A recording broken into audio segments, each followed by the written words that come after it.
Des habitations inondées, des champs de mil complètement envahis par les eaux, l'extrême nord du Cameroun est à nouveau frappé par des inondations.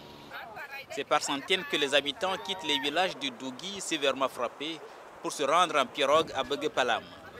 Ici, la plupart des sinistrés sont recasés sur un site de fortune.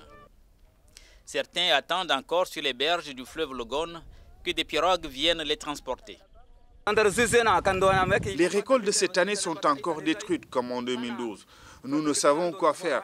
Nous sommes dépassés par ces inondations.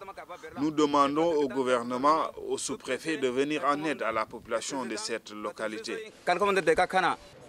Le président Paul Biya a débloqué 60 millions de francs CFA pour venir en aide aux sinistrés. Les éléments du génie militaire s'activent depuis une semaine à construire un rideau de planches sur le fleuve Logone pour casser le courant des eaux. Ceci pour empêcher la destruction de la digue de terre récemment construite. Nous avons sensibilisé la population tout au long et nous avons mis en place les équipes de veille qui nous appellent chaque fois qu'il y a problème.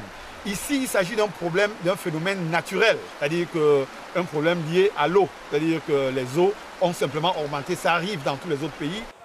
Des volontaires au sein de la population prêtent main forte aux militaires. Des pierres et des sacs de terre sont érigés sur les zones où la digue s'est fragilisée. Cette digue de protection qui risque de céder a été construite grâce à un financement de 54 milliards de francs CFA de la Banque mondiale.